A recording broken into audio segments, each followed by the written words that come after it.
안녕하세요. 남서울중학교 3학년 친구들, 130제 네 번째 시간입니다. 영상을 항상 짧게 찍는다고 약속을 하곤 했는데 영상을 다 찍고 나면 늘 40분에서 50분 시간이 길어지더라고요. 이번 시간에도 최대한 빠르게 찍겠지만 혹시 영상이 길어질 수도 있으니까 영상을 처음부터 끝까지 다 보려고 하지 말고 필요한 부분들만 발췌해서 보시거나, 가장 좋은 방법은 역시 해설서를 참고해서 자기가 공부하는 것이 가장 좋은 방법입니다. 66번부터 보겠습니다. 이번 시간은 1단원입니다.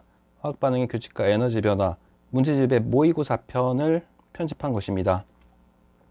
66번, 그림은 물의 변화를 모형으로 나타낸 것이다. 딱 보니까 화학 변화, 물리 변화에 대한 얘기죠. 가와 나에 대한 설명으로 옳은 것은 물었습니다. 물은 화학식으로 H2O인데요. 분자에다가 원소 기호를 써보면 두 개의 수소에 한 개의 산소가 결합을 해서 물 분자 하나를 이루고 있습니다. 그런데 가의 변화는 가까이 있던 분자들의 거리가 멀어진 것에 불과한 것이기 때문에, 예를 들면 액체 상태의 물이 분자 간격이 멀어져서 기체 상태로 바뀐, 즉 상태가 변화한 것이기 때문에 가는 물리 변화가 되겠습니다. 반면에 나는 수소와 산소들이 다시 재배열되면서 여기는 산소 2개, O2, 그리고 흰색은 수소 원자 2개가 모여서 수소 분자 하나를 이루고 있습니다. 그래서 물이 수소 분자와 산소 분자, 전혀 다른 새로운 물질로 바뀌었기 때문에 나는 전혀 다른 새로운 물질이 만들어졌다라고 할 수 있겠죠. 그래서 각각의 변화를 써보면 가는 물리 변화고 나는 화학 변화가 됩니다. 저번 시간에도 얘기했는데 분자의 배열, 원자의 배열, 이렇게 두 개를 굳이 구분해서 얘기할 때 이 물리 변화는 분자 간격이 가까이 있다가 멀어졌기 때문에 분자의 배열이 변한다 라고 얘기하고요. 화학 변화는 원자들이 다시 새롭게 결합을 해서 새로운 물질이 만들어지기 때문에 이 화학 변화는 원자의 배열이 변한다. 통상 이렇게 얘기를 합니다. 그래서 이 내용은 여러분 교과서에 페이지 13페이지 또 16페이지에 내용이 있고요. 교과서 49페이지에는 이것과 똑같은 대단원 마무리 문제가 있습니다. 공부할 때 참고하십시오. 정답은 4번. 나에서는 원자의 배열이 변한다. 나는 화학 변화이기 때문에 원자의 배열이 아니라, 죄송합니다. 옳은 것을 고르는 것이니까 나에서는 화학 변화이기 때문에 원자의 배열이 변한다. 원자의 배열이 변한다. 정답은 3번이 되겠습니다. 67번. 교과서 12쪽에 있는 내용입니다. 그림은 마그네슘 리본, 구부린 마그네슘 리본, 마그네슘 리본이 타고 남은 재에 각각 묽은 염산을 2방울씩 떨어뜨리고 변화를 관찰하는 실험을 나타낸 것이다. 이에 대한 설명으로 옳은 것을 보기에서 골라라 했습니다. 먼저 가와 나는 단순히 마그네슘 리본과 구부려서 모양을 바꾼 마그네슘 리본, 가와 나는 각각 두 개가 같은 물질이라고 할 수 있겠죠. 단순히 나는 가의 마그네슘 리본을 모양만 변화시켰기 때문에 물리 변화를 일으켜서 둘은 같은 물질입니다. 반면에 마그네슘 리본이 타고 남은 재는 마그네슘을 공기 중에 산소와 결합을 시켰기 때문에 전혀 다른 새로운 물질이 된 상태입니다. 실제로 염산을 떨어뜨렸을 때 가와 나에서는 이렇게 뽀글뽀글 수소 기체가 올라오지만, 마그네슘 리본이 타고 남은 재의 묽은 염산을 떨어뜨리면 아무런 변화도 일어나지 않습니다. 이것을 바탕으로 정답을 고르면 3번이 되겠습니다. 니은 디귿.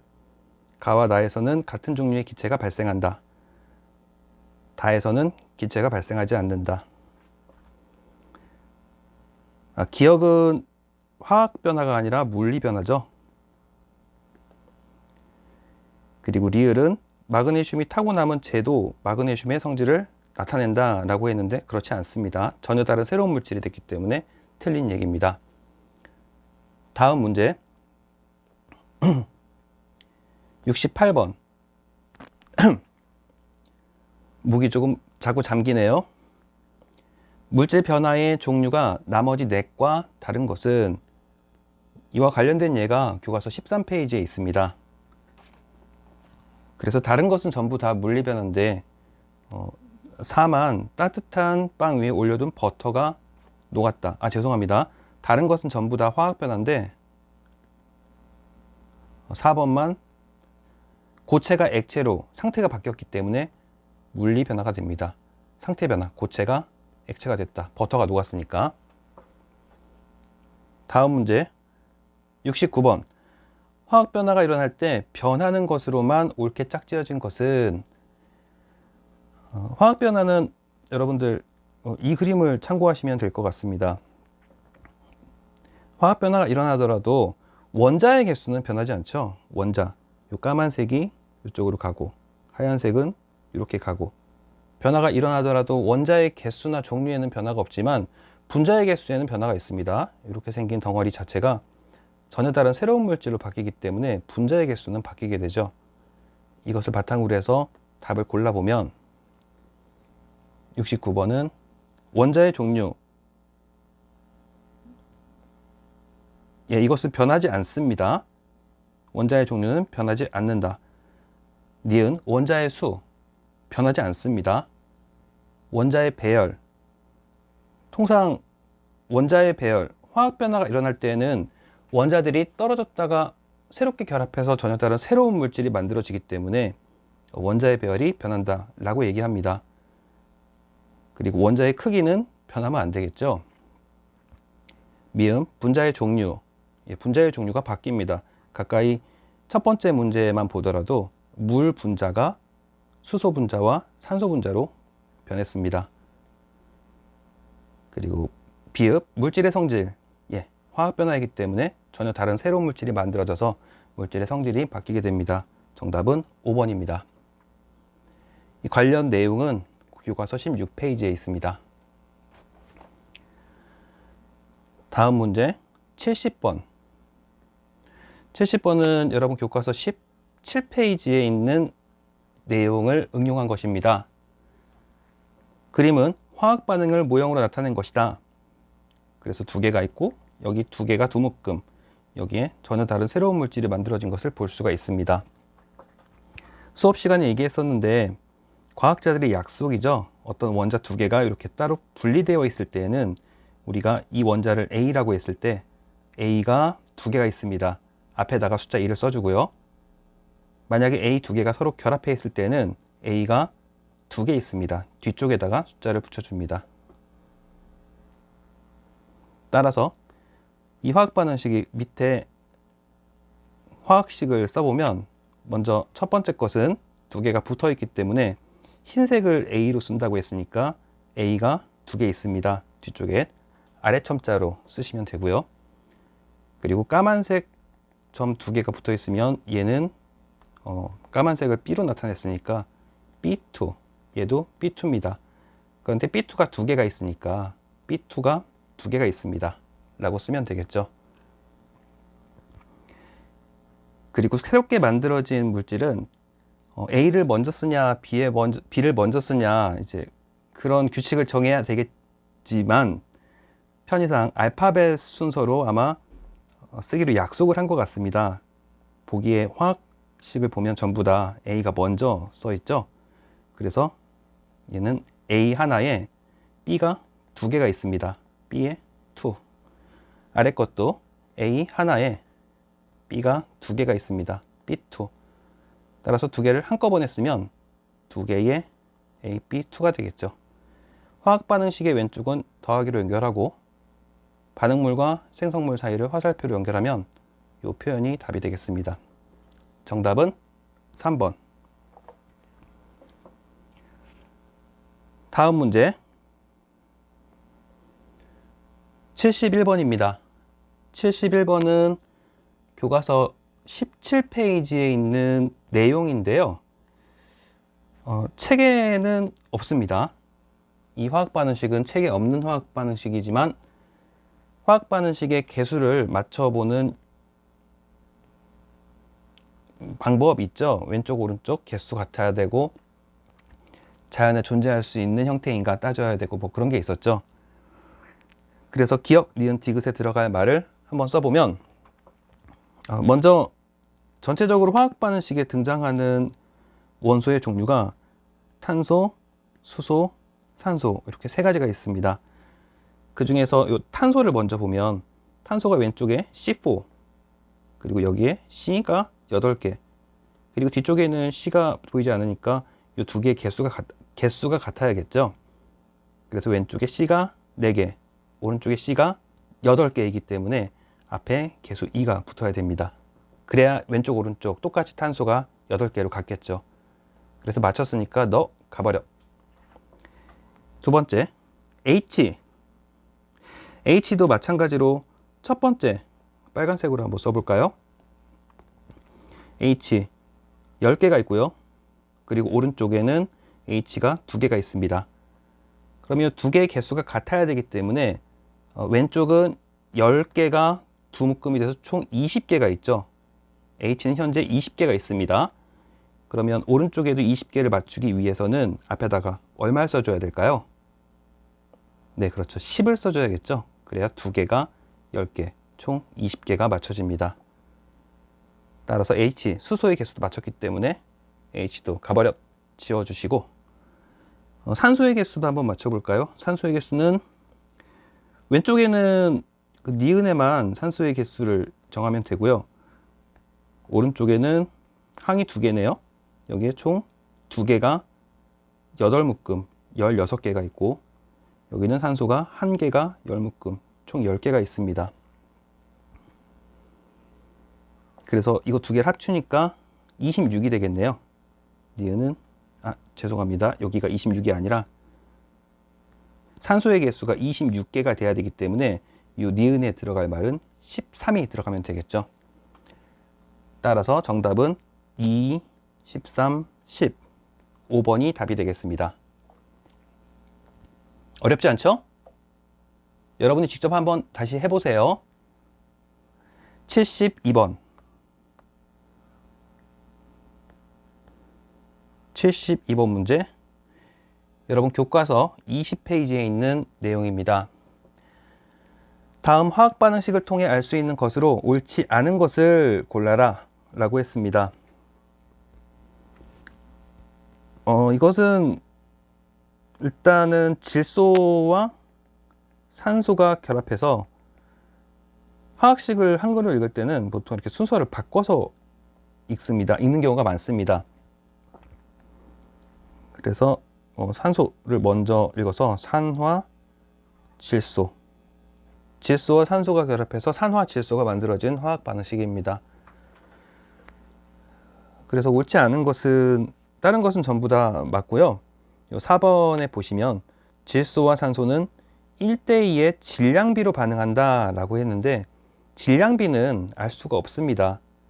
왜냐하면 여러분들 질량에 대한 얘기는 나중에 이 주기율표 고등학교에 가시면 주기율표를 배운 다음에 각각의 원소 기호에 대한 원자 번호를 알게 되면 원자핵과 중성자 수 이 두 개를 조합을 해서 질량의 크기를 알게 되는데요. 지금 현재로서는 이 화학 반응식을 통해서 중학교 수준에서는 질량비를 구할 수가 없습니다.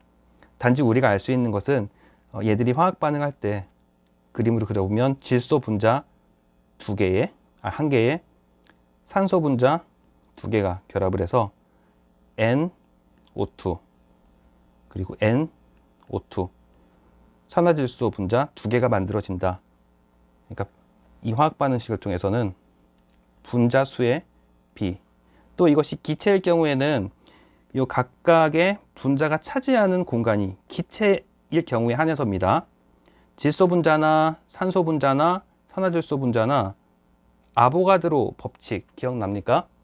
아보가드로 법칙에 의해서 각각의 분자가 차지하는 공간이 같기 때문에 곧 이 분자 수의 비는 각 기체의 부피 비와 같습니다. 그래서 질소와 산소는 1대2의 질량비가 아니고요. 요 분자 수의 비 또는 부피 비라고 써야 맞습니다. 다음 73번. 그림은 탄산칼슘과 묽은 염산을 반응시키면서 질량을 측정하는 실험을 나타낸 것이다. 130제 첫 시간에도 나왔던 그림 같은데요.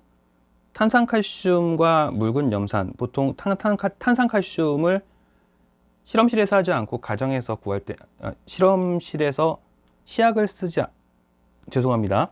탄산칼슘을 쓰지 않고 다른 재료를 쓸 때 보통 달걀 껍질을 많이 이용합니다. 달걀 껍질의 주 성분이 탄산칼슘이거든요. 그래서 탄산칼슘과 묽은 염산을 같이 섞게 되면 여기서 뽀글뽀글 기체가 발생을 합니다. 그런데 뚜껑을 닫고 질량을 측정했을 때는 반응 전이나 반응 후나 생성된 기체가 바깥으로 나가지 못하기 때문에 질량에 변화가 없지만 이 뚜껑을 열게 되면 만들어진 기체가 바깥쪽으로 나가기 때문에 질량이 감소하겠죠. 그래서 다의 질량은 가와 나보다는 작은 결과가 나옵니다. 그래서 답은 가와 나는 질량이 같고 다보다는 크다. 이 내용은 여러분 교과서 27페이지의 실험입니다. 그리고 그 내용은 29쪽에 내용이 있습니다. 그리고 이 그림을 이용해서 74번 문제 위 그림에서 요 실험에 대한 얘기입니다. 그림은 나에서 일어나는 반응을 모형으로 나타낸 것이다. 나 이거죠. 탄산칼슘과 염화수소가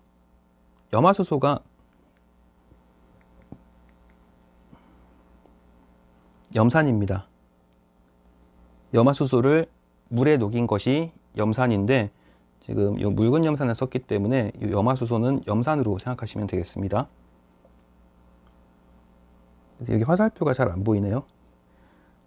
탄산칼슘과 염화수소가 결합을 해서 이산화탄소와 물 그리고 미지의 새로운 물질 세 가지가 만들어졌습니다.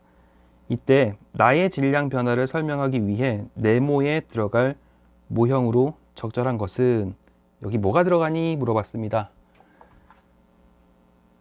이거는 그냥 화학식을 어렵게 쓰지 마시고요. 왼쪽과 오른쪽에 원자의 개수 또 원자의 종류를 비교하시면 될 것 같아요. 그래서 왼쪽에 한번 하나씩 지어 볼까요? 여기 탄소는 왼쪽에 있고 오른쪽에도 하나 있고 그리고 수소도 하나 있고 두 개 있고 여기 수소 두 개 있고 그리고 산소가 하나 둘 셋 그럼 남는 걸 빨간색으로 표시해 볼까요? 남는 것은 칼슘 CA2 플러스 이온 상태네요. 칼슘 이온과 Cl 염소가 남습니다.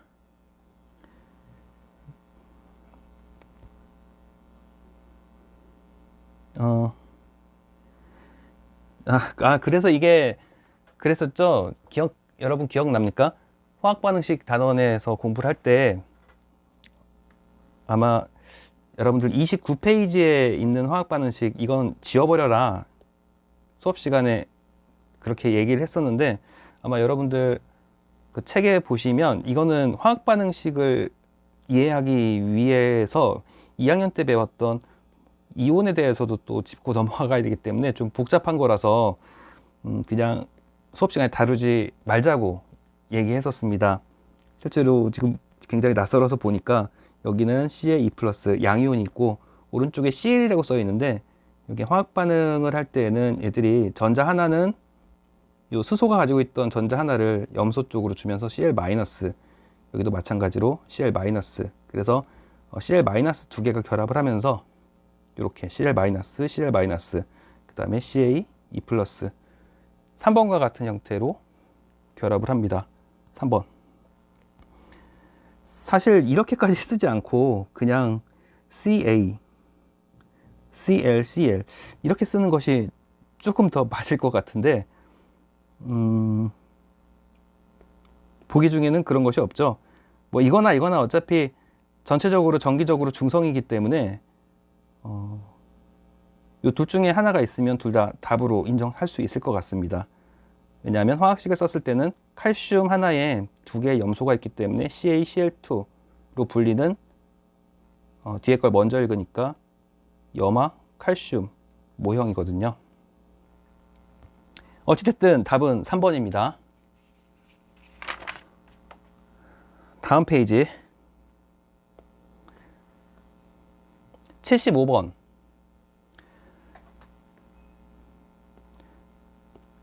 다음은 나무와 강철솜을 공기 중에서 연소시키면서 연소 전후의 질량을 비교하는 실험이다. 실험 가와 나에 대한 설명으로 옳은 것을 골라라 라고 했습니다. 먼저 이 내용은 여러분들 교과서 29쪽에 있고요. 나무 조각 10g에 불을 붙여 모두 연소시킨 후 다시 질량을 측정한다. 가는 29페이지에 있고요. 그리고 나는 애석하게도 교과서에 없습니다. 교과서에 없는 내용입니다. 먼저 이 연소라는 것을 정의한다면 연소는 물질이 공기 중에 산소와 결합하는 현상을 연소라고 합니다. 그래서 나무 조각에 10g의 그 불을 붙여 모두 연소시킨 후 다시 질량을 측정하면 나무 조각은 구성하고 있는 물질이 나무 조각은 탄소 그리고 뭐 기타 물질들이 이 나무 조각을 구성하고 있습니다. 그럼 탄소하고 기타 물질이 산소하고 결합을 하는 것이고 강철솜 10g에 불을 붙여 모두 연소시킨 후 질량을 측정한다. 실험 나에서는 강철솜이니까 철이겠죠. 철이 산소와 결합하는 실험입니다. 그러면 먼저 위에 가에서는 탄소와 산소가 결합을 해서 그 결과 CO2 이산화탄소가 만들어지고요. 지금은 여기에 개수를 쓰진 않았지만 탄소 하나에 산소 두 개가 결합을 해서 CO2가 되는 겁니다. 그리고 기타 물질이 산소하고 결합을 하거나 또는 산소하고 결합하지 않은 것들은 싸그리 전부 다 재 상태로 남게 됩니다. 반면에 보기 나에서는 철과 산소가 결합을 하게 되면 산화철이 만들어지게 됩니다. 그런데 처음에 초기 질량이 10g이었으니까 이것도 10g이고요. 그 다음에 철도 10g입니다. 그리고 이 산소들은 전부 다 공기 중에 왔겠죠. 그렇다면 가부터 먼저 보면, 첫 번째 가부터 보면 10g의 탄소 더하기 기타 물질이 공기 조항에 산소하고 결합을 하는데 만들어진 이산화탄소는 기체이기 때문에 전부 다 공기 중으로 날아가 버려. 그럼 남는 것은 요 재만 남겠죠. 그러면 확실히 요 재는 원래 초기에 있던 요 10g보다는 많이 작을 겁니다. 얘는 10g보다 작은 값을 가질 것이고 질량이 감소한다는 얘기죠. 반면 실험 나에서는 철 10g이 있을 때 산소는 공기 중에서 오기 때문에 이 두 개가 결합을 하면 새롭게 만들어진 이 산화철은 당연히 처음 질량보다 더 커질 겁니다. 왜냐하면 철 10g에 공기 중에 산소가 막 달라붙으니까 10g에서 질량이 증가하겠죠. 그래서 가는 질량이 증가한다. 나는 질량이 감소한다. 근데 죄송합니다. 반대로 됐습니다. 가는 질량이 감소하고 나는 질량이 증가한다. 근데 그렇다고 해서 질량 보존 법칙이 성립하지 않느냐? 그건 아닙니다. 그래서 옳은 것을 모두 고르면 5번이 되겠습니다. 다른 것은 전부 다 틀렸고요. 가와 나를 밀폐된 용기에서 실험하면 연소 전후 질량이 일정하게 유지된다. 왜냐하면 공기 중으로 날아가는 이산화탄소도 이 자체가 밀폐된 용기라면 다른 데로 도망갈 수가 없을 것이고, 그리고 용기 속에서 철을 연소시키게 되면 처음에 산소가 외부에서 무한정 공급되는 게 아니라 이 밀폐된 공간 안에 있던 산소만 철과 결합을 할 거기 때문에 질량은 반응 전과 반응 후에 같겠죠. 한번 잘 생각해 보십시오. 76번.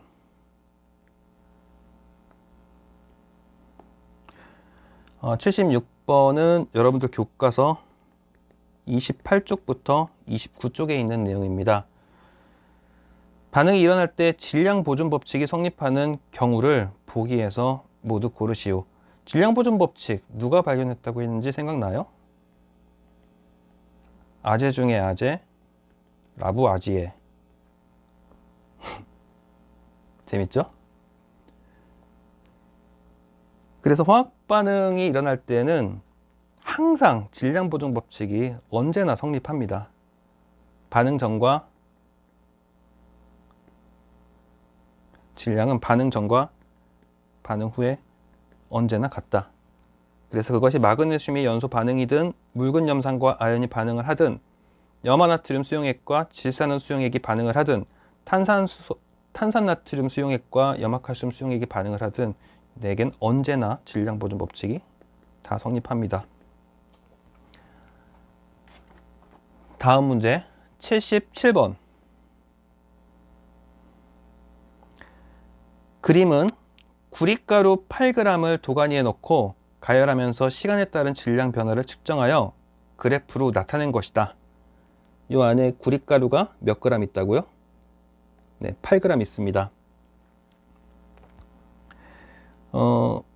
알콜램프로 가열하면 좀 전에 그 철을 가열했을 때와 마찬가지로 여기에서도 구리가 공기 중에, 그러니까 구리의 연소이기 때문에 구리가 산소와 결합해서 산화구리가 됩니다. 산화구리. 구리와 산소가 만나서 산화구리라는 새로운 물질이 만들어집니다. 화학식으로 쓴다면 Cu 더하기 O, 이것이 CuO. 그런데 산소는 자연계에 존재할 때 항상 분자 상태 O2로 존재하고, 구리는 금속이기 때문에 Cu2가 아니라 ECu라고 씁니다. 새롭게 만들어진 산화구리의 화학식은 CuO이기 때문에 두 개가 만들어지겠죠. 왼쪽과 오른쪽 개수를 맞춰주기 위해서는 앞에 2를 써야 됩니다. 어찌됐든 이런 화학 반응식이 만들어졌을 때 77번. 구리가루를 가열하여도 일정 시간이 지나면 더 이상 질량이 증가하지 않는 까닭으로 가장 옳은 것은, 화학 반응식에 따르면 구리하고 산소가 결합했을 때 산화구리가 만들어지니까 처음에 이 8g의 구리가 있을 때 가열하면 공기 중에 산소가 계속 달라붙으면서 얼핏 생각했을 때는 가열 계속하면 산소가 계속 달라붙으니까 이렇게 파란색 직선처럼 나올 것 같은데, 실제로는 그러지 않고 어느 순간부터는 이렇게 일정하게 질량이 유지가 됩니다. 즉 더 이상 반응이 일어나지 않는다는 얘기죠. 왜? 왜 반응이 일어나지 않을까? 아니, 당연하지. 산소는 공기 중에 무한정 공급할 수 있다고 하더라도 요 구리의 양이 제한이 있기 때문에 처음에 8g밖에 없으니까 요 8g이 전부 산소하고 결합을 하게 되면 그 다음부터는 더 이상 화학 반응이 일어나지 않겠죠. 그래서 이렇게 일정한 산화구리의 질량이 유지가 됩니다. 그래서 5번. 화학 반응이 생성될 때 원자들이 일정한 개수비로 결합하기 때문에 어느 정도 시점이 지나면 더 이상 질량이 증가하지 않는다. 정답은 5번이 되겠습니다. 그리고 78번. 그리고 이 내용은 여러분들 교과서 30부터 31페이지에 있습니다. 78번 문제도 여러분 교과서 30, 31페이지에 있습니다. 그런데 정확하게 이것과 똑같은 내용은 아니고요. 그 내용들을 조금 생각해 봐야 풀 수 있는 문제입니다. 78번. 위와 같이 장치하고 구리 12g을 모두 반응시키려고 할 때 필요한 산소의 최소 질량은 몇 g인가? 구리를 100%다 반응시키려고 한다고 합니다. 자, 그러면 이 그림에서 보니까 그래프를 지금 그래프가 이거였죠. 자, 여기 위에 있는 그래프를 보고 같이 하면 구리가루 8g을 노간에 넣고 하려면 시간에 따른 질량 변화를. 자, 이 곡선이 나타내는 것은 구리가루 8g과 산소가 결합한 물질의 질량을 측정한 것이기 때문에 결국 요 직선은 요 꺾인 그래프는 만들어진 산화구리의 질량이 되겠죠. 맞습니까? 다시 구리가 원래 8g이 있었는데 처음에 8g의 질량이 시간이 지나면서 10g이 됐다면, 그리고 이제 더 이상 증가하지 않았다면, 지금 이 그래프는 새롭게 만들어진 물질의 질량을 그래프로 나타낸 것이기 때문에 산화구리의 질량을 나타낸 그래프입니다. 그래서 여기 꺾인 지점, 여기에 보시면 구리가 8g일 때 최대 반응할 수 있는 산소의 양은 몇 g일까요? 자, 구리가 8g 있었는데 산화구리 최대 몇 g이 만들어졌습니까? 몇 g? 네, 10g이죠. 10g. 산화구리는 10g이 맥시멈이야. 더 이상 만들어지지 않습니다. 그러면 구리하고 반응했을 때 산화구리가 최대 10g 만들어진다면 반응할 수 있는 최대 산소의 양은 2g이 되겠죠. 8 더하기 2가 10일 테니까. 따라서 78번 문제 보시면 자, 구리가 12g을 모두 반응시키려고 한다면 이번엔 구리가 12g입니다. 구리가 12g. 구리가 12g이라면 이때 산소는 최대 구리를 다 산화구리를 만들어주기 위해서는 산소가 몇 g이 필요하겠냐라고 물었으니까 여기 몇 g이 될까요?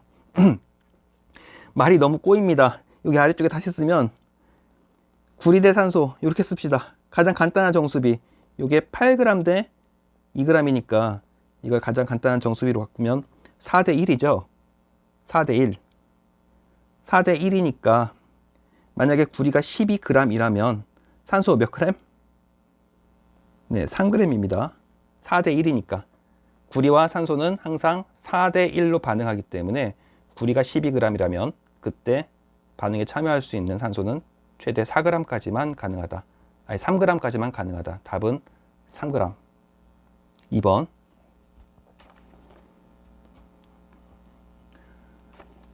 79번 문제. 79번 문제는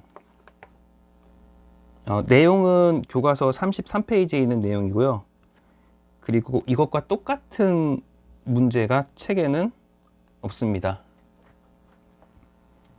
이산화탄소의 질량 비율이 책에 나와 있지 않거든요.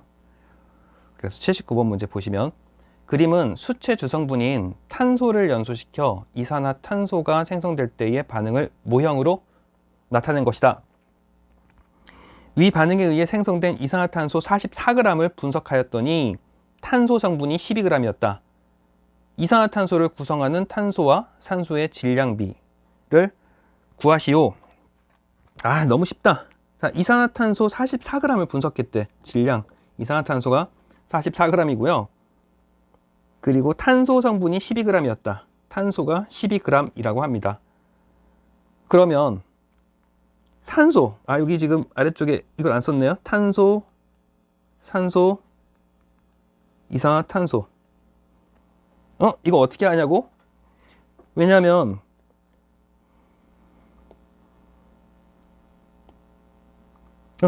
헐.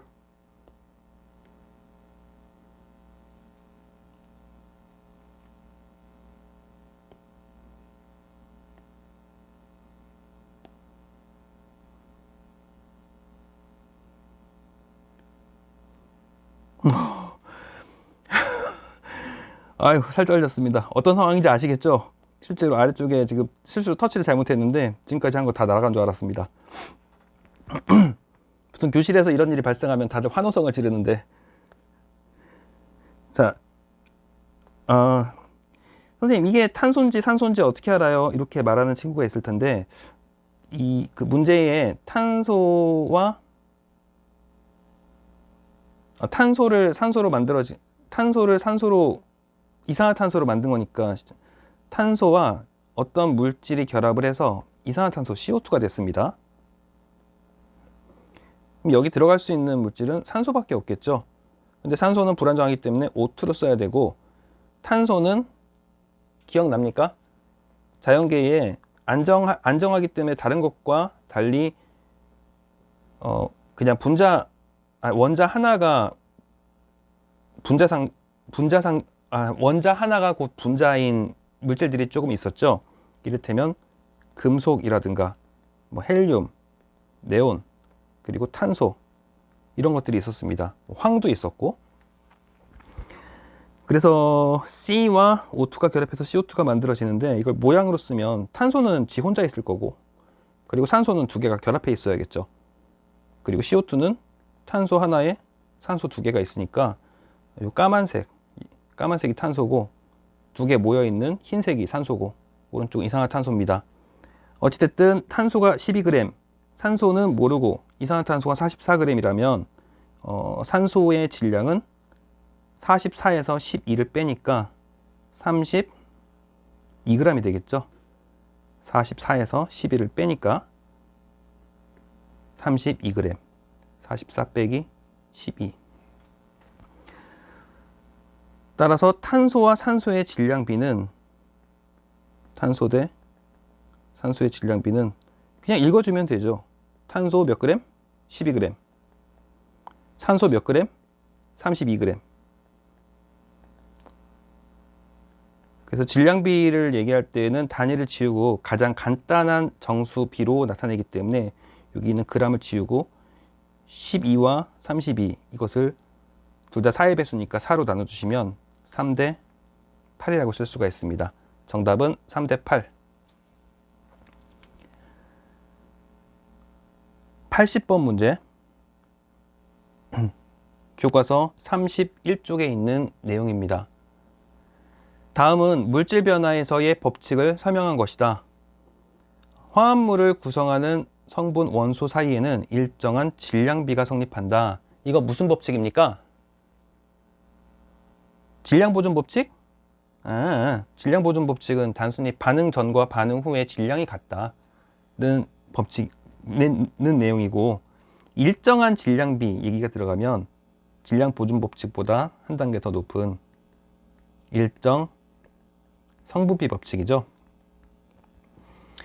일정 성분비 법칙, 교과서 31페이지에 있습니다. 그리고 이 화합물이라는 용어를 좀 알아야 될 필요가 있는데, 화합물은 여러분들 교과서 30페이지에 이렇게 나와 있을 겁니다. 화합물은 두 가지 이상의 원자가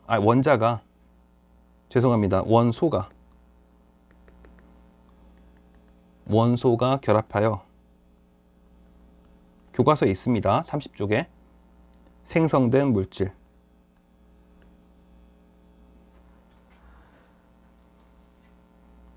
그러면 두 가지 이상의 원소가 결합해서 생성된 물질이니까 화합물은 한 가지 물질로만 이루어진 건 안 되겠죠. 이를테면 H2O는 화합물이지만 반면에 H2 이런 것은 화합물이 아닙니다. 왜냐하면 이거는 수소로만 이루어졌잖아. 그리고 O2 산소 분자도 화합물이 아니겠죠. 그리고 두 가지 이상의 원소가 결합해서 생성된 물질이기 때문에 이제 소금물 같은 거, 소금은 NaCl, 나트륨과 염소가 결합한 화합물이지만 과학에서 분류를 할 때 화합물과 물도 H2O, 수소 2개와 산소 하나가 결합한 화합물이죠. 그러니까 소금도 화합물이고 물도 화합물이긴 한데 단순히 얘들이 섞여 있는 것은 화합물이라고 하지 않고 혼합물이라고 합니다. 소금도 화합물이고 물도 화합물이지만 그 두 개의 화합물이 섞여 있는 것은 혼합물이라고 따로 또 분류를 합니다. 그래서 일정 성분 법칙은 이 화합물에 대한 얘기이기 때문에 1번 물 H2O, 니은 수소 H2O, 소금물 NaCl 그리고 물이 섞여 있는 혼합물입니다. 그리고 산화구리는 CuO, 산소와 구리가 섞여 있고 이산화탄소는 CO2. 이렇게 5가지를 비교해 보시면 먼저 기억 물은 화합물이 맞죠.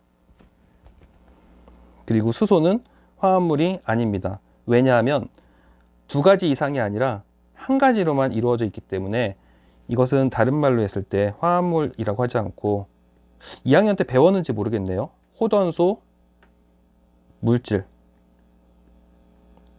합니다. 그리고 소금물은 화합물과 화합물이 결합되어 있는 혼합물이라고 합니다. 그리고 산화구리는 화합물이 맞죠. 이산화탄소, 탄소와 산소가 결합을 했기 때문에 화합물이 맞습니다. 그래서 정답은 기역, 리을, 미음이 아니고 이 법칙을 설명하기 어려운 물질을 고르라는 얘기는 이 중에 화합물이 아닌 것을 고르라는 얘기죠. 그러니까 니은과 디귿이 되겠네요. 니은과 디귿. 화합물이 아닌 것을 고르면 되니까. 다음 문제. 반응하는 표는 일정한 온도와 압력에서 기체 A와 B가 반응하여 C를 생성할 때 반응하는 기체 A, B 및 생성되는 기체 C의 부피를 측정한 결과이다.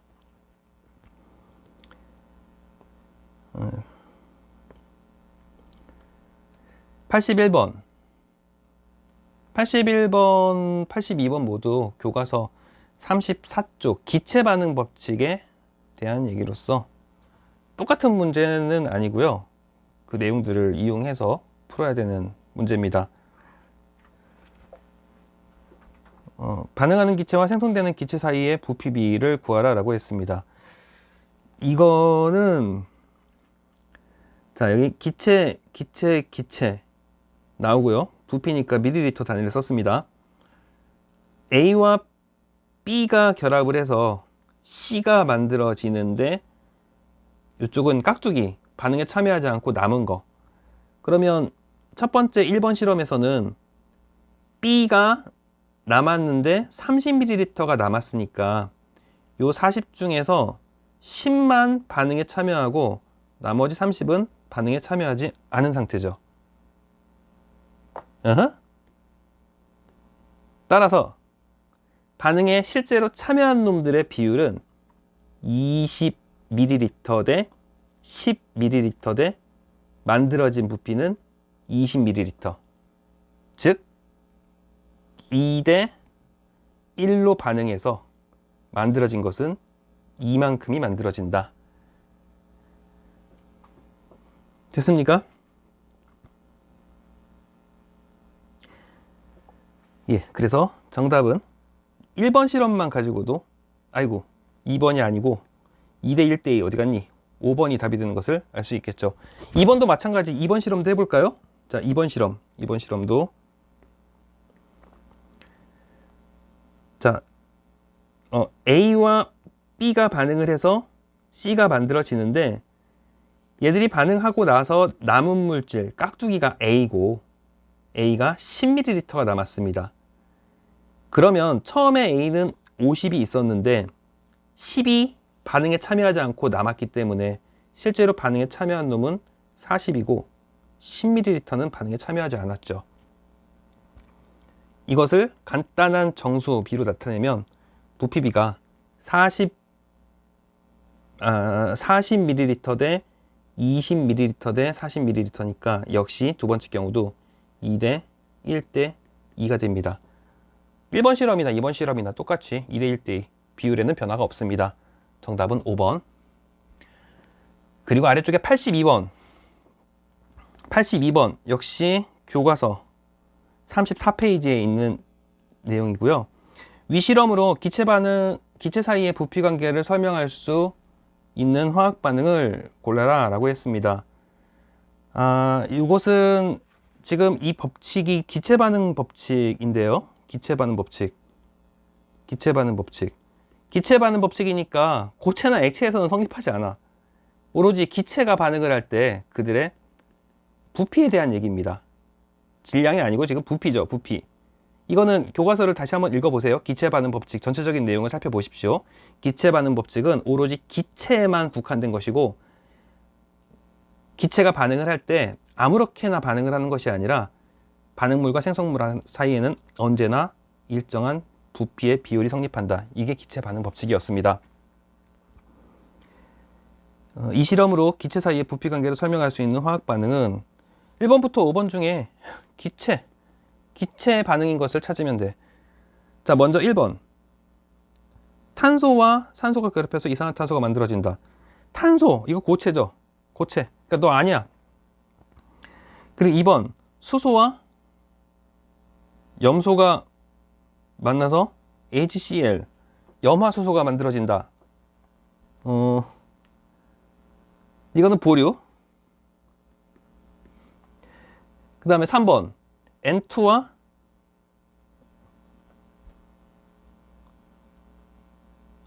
죄송합니다. 이게 뭐야? 왜 보류라고 했냐면, 예, 이것도 맞습니다. 염소하고 수소도 기체 맞고요. 그리고 N2와 H2, 그러니까 질소와 수소가 만나서 아모니아가 만들어지는 것도 기체 맞고요. 수소와 산소가 결합해서 수증기가 만들어지는 것도 역시 기체가 맞습니다. 4번 마그네슘은 이게 금속이기 때문에 고체로서 5번은 아니겠죠. 2, 3, 4번 중에 하나인데, 여러분들 34페이지에 보시면 아마 이런 필기가 되어 있을 겁니다. 34페이지에 화학반응식에서 부피비는 화학반응식의 개수비와 같다. 화학반응식의, 이 길게 설명하려면 영상이 너무 길어질 것 같고, 화학반응식의 개수비하고 기체가 반응할 때 그들의 부피는 같다.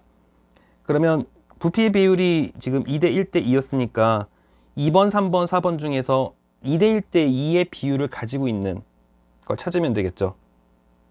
그래서 딱 보니까 여기 4번이 2대 1대 2. 2대 1대 2. 정답은 4번이 되겠습니다.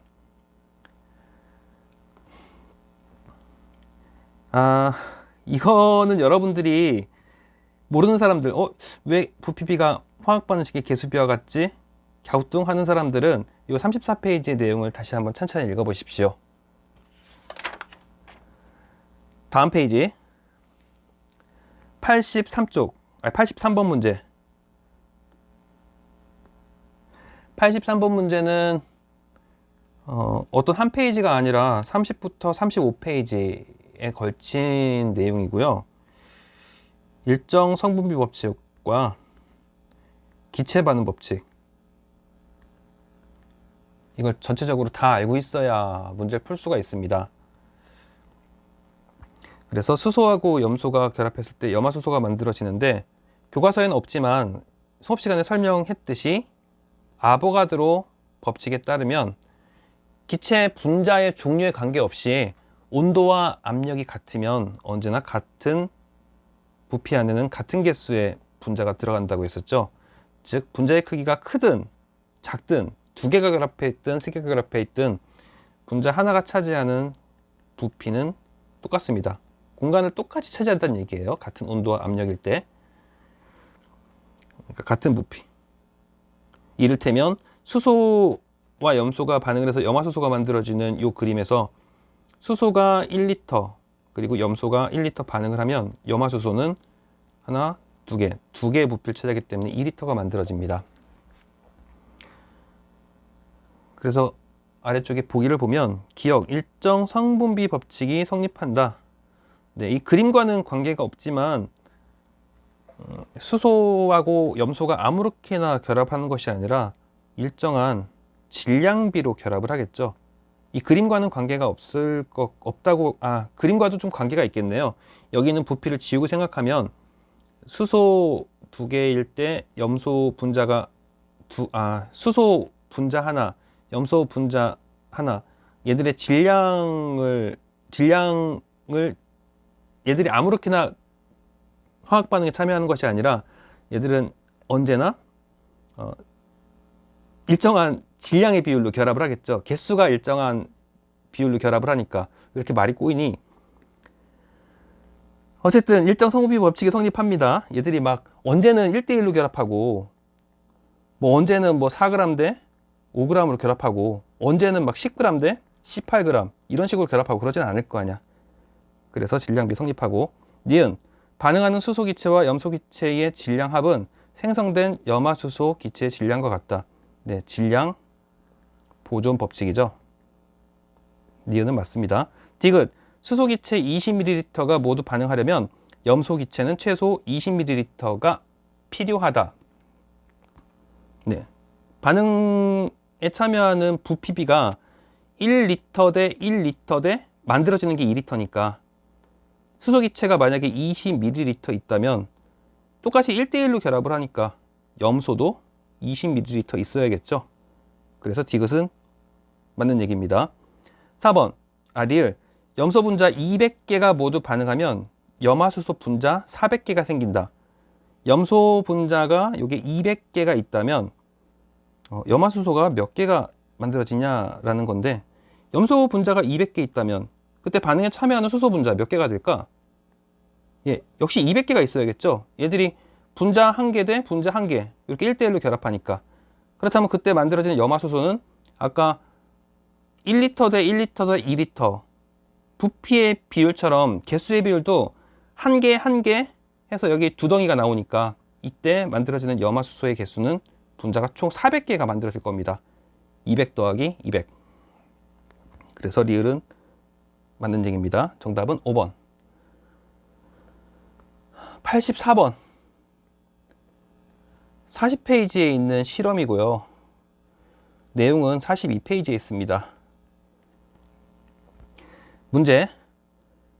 부직포 주머니에 철가루, 숟가루, 소금, 질석을 한 숟가락씩 넣고 물을 조금 넣어 밀봉한 뒤 부직포 주머니를 흔들었다. 이에 대한 설명으로 옳지 않은 것을 골라라. 교과서에 보시면 아시겠지만 이게 철가루를 이용한 손난로의 원리인데요. 철과 산소가 결합해서 산화철이 만들어집니다. 근데 이 반응은 반응을 하면서 열이 발생을 해. 주변에 열을 내는 반응입니다. 자, 열 방출, 열 발생. 열이 발생하는 것이니까 발열 반응이라고 할 수 있겠죠. 그래서 이 5개 중에서 반응할 때 온도가 올라가는 것이 아니라 내려가는 것을 찾으면 됩니다. 온도가 내려가는 거. 흡열 반응을 찾으면 돼요. 흡열 반응. 흡열 반응. 주변의 열을 흡수해서 냉각되는 반응을 찾으시면 답이 5번이 되겠죠. 나머지는 전부 다 온도가 올라가는 반응입니다. 뭔 생각을 하고 있는 거지? 뭐 성질이 다른 것을 고르는 것이 아니고 이에 대한 설명으로 옳지 않은 것을 고르는 건데, 요 5번 보시면 냉찜질 주머니에서 일어나는 반응과 에너지 출입 방향이 같지 않고 반대이다 라고 쓰겠죠. 반대이다. 하나는 발열 반응, 하나는 흡열 반응. 85번. 자, 끝이 보입니다. 여기까지 보고 있는 친구 있습니까? 힘내세요. 42쪽과 43쪽에 있습니다. 85번. 화학 반응이 일어날 때의 에너지 출입을 생화에 이용한 예와 그 에너지 출입을 옳게 짝지은 것은 이라고 했습니다. 이거는 상식적으로 보면 알겠다. 냉찜질을 하는데 열이 흡수되면 안 되겠죠. 왜냐하면 냉찜질을 한다면 열이 방출되면 안 되겠지. 열이 방출되면 온도가 올라갈 테니까. 그래서 요 5번에 보시면 염화칼슘 제설제가 눈을 녹이는 목적이니까 얼지 않게 하는 목적이기 때문에 열이 발생을 해야 돼. 열이 발생해야 돼. 열이 발생하기 위해서는 열이 발생한다는 것은 열을 방출한다 라고 할 수도 있겠죠. 답은 5번입니다. 다른 것들은 모두 잘못 연결이 됐습니다. 86번 86번 문제. 여러분 교과서 41페이지에 있는 실험이고요. 그리고 내용은 42쪽에 있습니다. 그림은 질산암모늄이 들어있는 비닐봉지에 물이 들어있는 지퍼백을 넣고 비닐봉지를 밀봉한 다음 물이 들어있는 지퍼백을 눌러 물이 나오게 하여 만든 손 냉장고이다. 온도를 내리기 위한 것이구나. 주변에 있는 열을 흡수하는 반응이겠구나. 흡열 반응. 그래야 온도가 내려갈 테니까.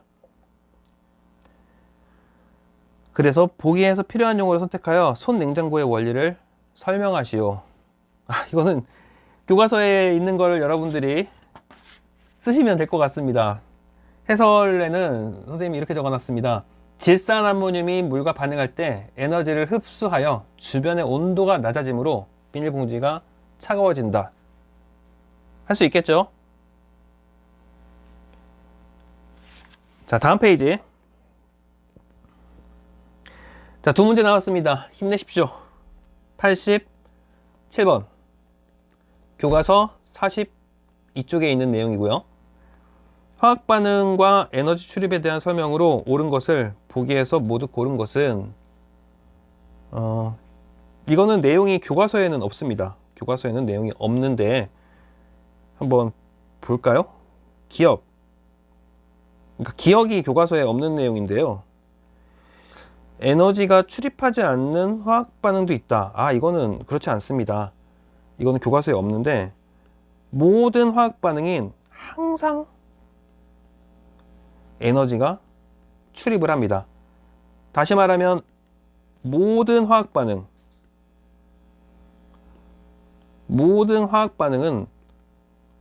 열을 내거나 또는 열을 흡수하거나, 그러니까 발열 반응이니까 온도가 상승을 할 것이고 열을 흡수한다면 주변의 온도가 내려가겠죠.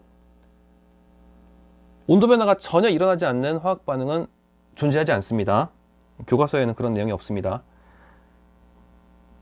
그리고 니은과 디귿은 올바른 얘기입니다. 화학 반응이 일어날 때 에너지를 흡수하면 주변 온도가 낮아지고 손난로에는 에너지를 방출하기 때문에 온도가 올라가겠죠. 화학 반응을 이용한다. 답은 4번. 88번 마지막 문제입니다. 45페이지에 있는 내용이고요. 오른쪽 그림은 손목이나 발목 등 다친 곳에 감아서 통증을 완화시키는 데 사용할 수 있는 냉각장치이다. 냉각장치. 에너지 출입면에서 이 장치에 사용할 수 있는 반응을 모두 고르면 냉각장치 고르면 되겠죠. 냉각장치니까 온도가 내려가는 반응을 고르시면 돼. 그래서 이것을 답을 고르면